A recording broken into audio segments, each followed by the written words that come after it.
everyone, it's Froggy, and I'm back again with another episode of Will a Wonderful World. So, we had the two letters, one from Lee Wen and one from Alicia, and now we're going to try and help them out.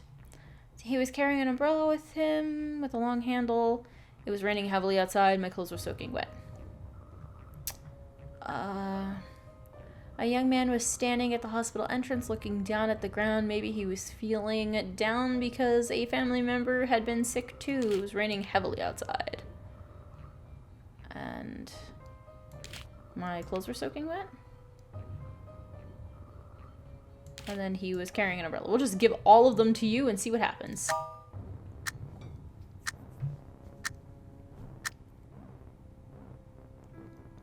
I apologized to the guest who had just come in, showed him to a booth, and poured him a cup of coffee.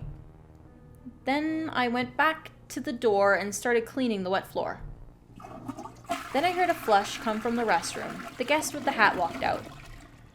He walked past the new guest's booth and went back to his own. He took a 9th cigarette out of his pack and put it into his mouth. Then I noticed a flame pop up near the end of the cigarette. I walked over with a carafe, leaned over, and refilled his mug. I whispered into his ear, "Excuse me, but this is a non-smoking establishment." If he were a fellow hitman, he would have understood. The guest with the hat heard my words, nodded gently, and put the cigarette back into the pack.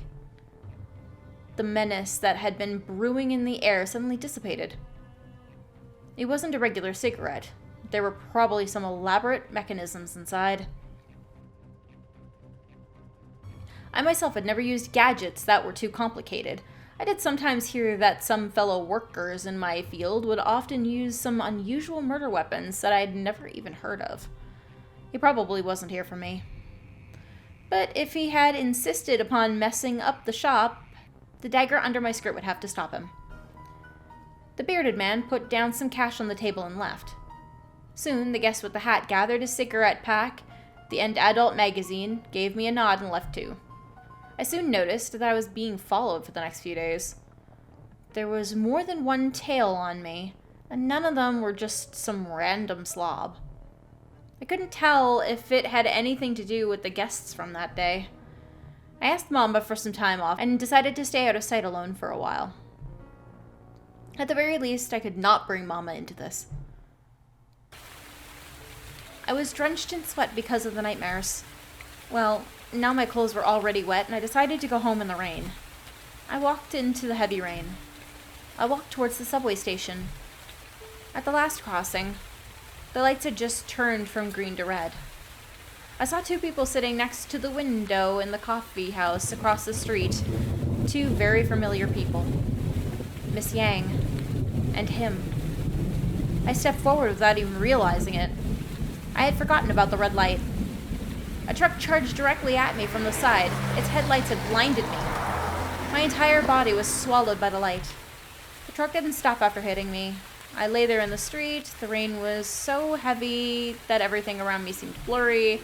I could feel the warmth of my body washing away with the rain. I was getting colder and colder. It was freezing. I struggled and took the phone out of my pocket and opened the recording app. This time, no matter what, I had to tell him how I felt. "Mr. Wen, I think I'm dying. It hurts really bad. I want to tell you something. The day of the exhibition was actually my birthday. I haven't celebrated my birthday for years, so thank you for the ticket. I really wish that I could go see the rainbow in the mountains with you. It must be beautiful. Too bad. I probably can't make it anymore. I want to leave you everything I have in my apartment. There are still many boxes of chocolate milk left. Don't let them go bad, please. I really liked your sketch. I was only kidding last time. And I..." The phone fell out of my hand, and it kept recording the sound of the rainfall. Alright, B and bad. We're gonna retry that. Let's see. So this one's not good, so we need to... Carrying an umbrella with a long handle, and it was raining. We'll say it was raining outside, but your clothes are soaking wet. Same thing. Okay, can we move this maybe to the bottom somehow? No, not here.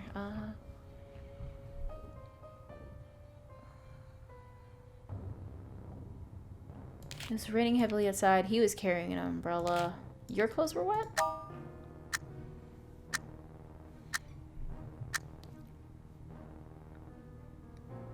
Water had spilled on my clothes.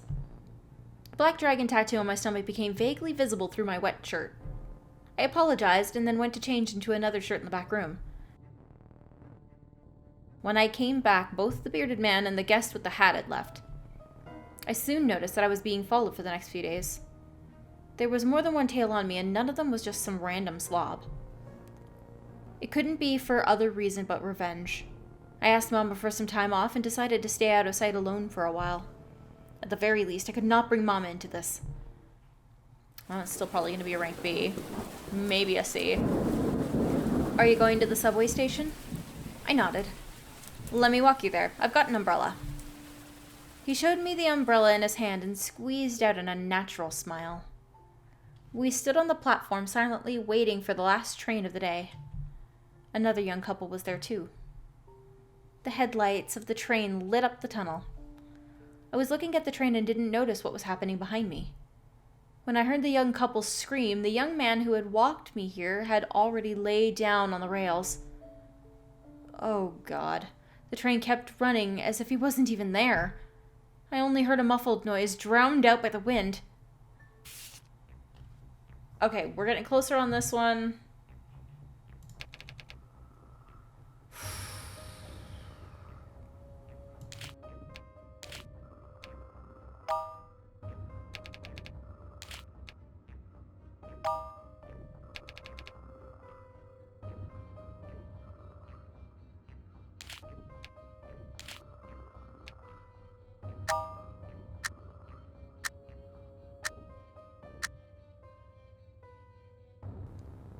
I apologized to the guest who had come in, showed him to a booth and poured him a cup of coffee. Then I went back to the door and started cleaning the wet floor.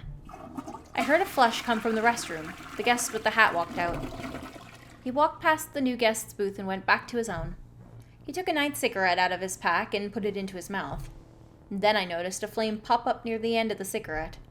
I walked over with a carafe, leaned over, and refilled his mug. I whispered into his ear, "Excuse me, but this is a non-smoking establishment." If he were a fellow hitman, he would have understood.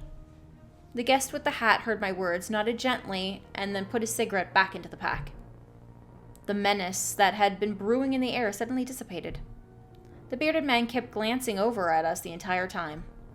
He wasn't a regular guest either. The dagger under my skirt was ready to be unsheathed. Once our eyes met, then I saw him raising his right hand with the umbrella which had been hanging from the end of the table earlier. He pointed it at the guest with the hat and me. I had never suspected that the umbrella would be his weapon. The guest with the hat reached for his cigarette pack, but it was already too late. Multiple deafening gunshots erupted. Dozens of bullets went through our bodies. Blood and flesh were flying off of us, painting the shop a bloody maroon. Bad for everyone. Okay. So we cannot have guy with umbrella in here at all. So we're going to get rid of umbrella completely. Rank A. Swapping these.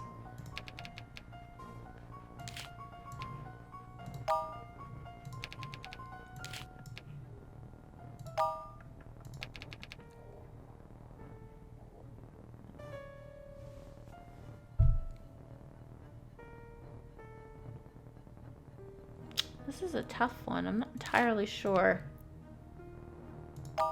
Okay. We tried that. This. Okay, no, we know not that one. It was raining heavily outside. We tried that. My clothes were soaking wet. We tried that. It's raining heavily outside and my clothes were soaking wet.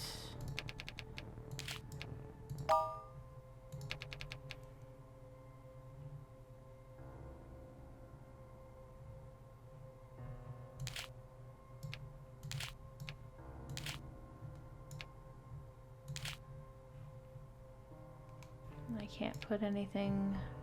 Okay, how about we completely reset? Okay. Can I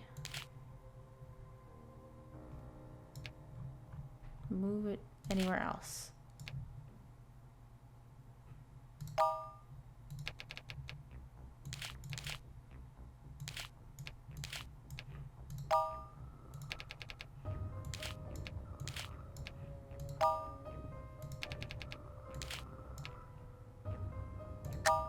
Oh, okay.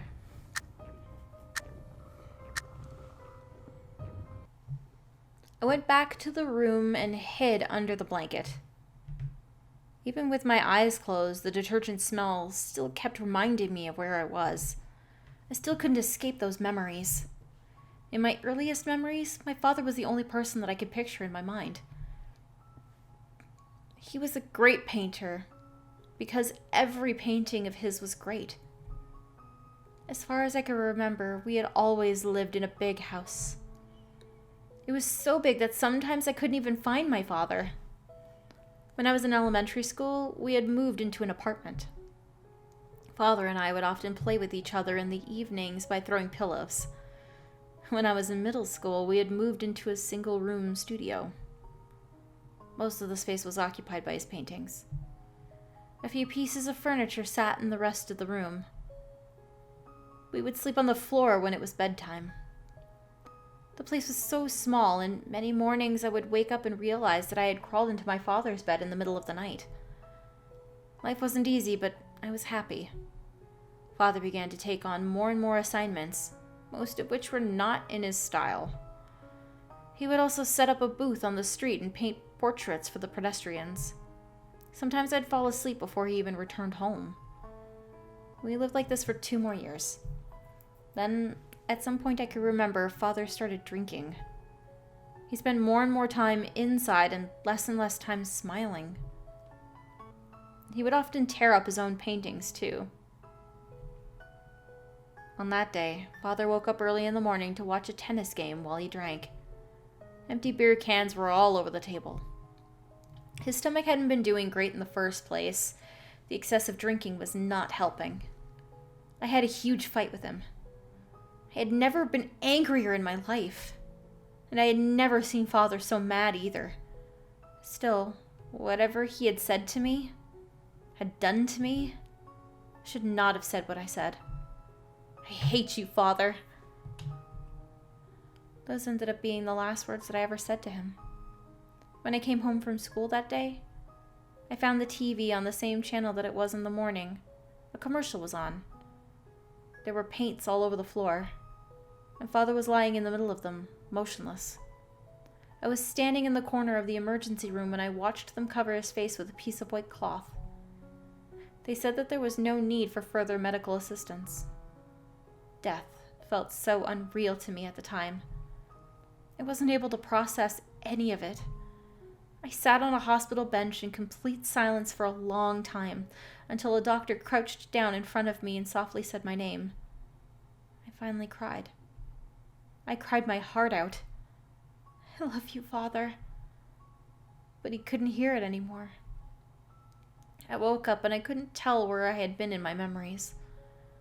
The boundaries between nightmare and reality had been blurred by my tears. I sat up in the hospital bed, sobbing uncontrollably. If only everything had just been a nightmare. A wrinkled blue jacket that smelled like paint was placed softly over my shoulders. He had come in without me knowing it. He didn't say anything, just quietly put his arms around me. We sat there like this, until the sun came up. Water had spilled on my clothes. The black dragon tattoo on my stomach became vaguely visible through my wet shirt. I was about to apologize when I noticed the umbrella in his hand.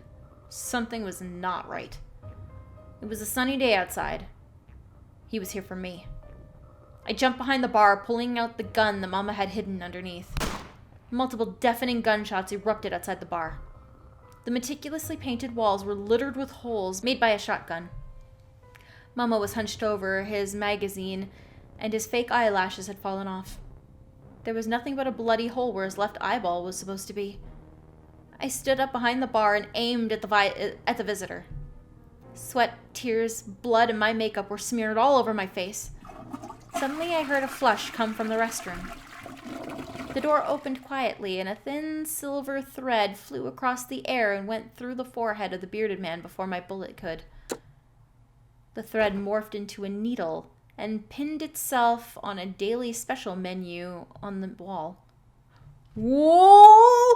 We know who this is! The guest with the hat walked gracefully out of the restroom with an unlit cigarette in his mouth. He gathered his adult magazine and left. But he left a business card on the table. It had a simple design but unusual contact information on it. A few words were printed in bold on the thin white card. Zuko. Assassin. For business text, 9999666688888. There we go. I finally got it. But we know that thread and needle. Yes, we do. All right. Whew. I think I'm going to go ahead. Ooh, there's more question marks now. There's a question mark here. We've got another one here. How many more people are we going to meet? That's exciting. All right. It's you though, right? Does it show your... Is it not him? It's got to be him, right? It's got to be him. All right. I'm going to go ahead and end this episode here for today. I hope you guys enjoyed it. If you want to see more videos from me, then don't forget to like, comment, and subscribe. Thanks for watching.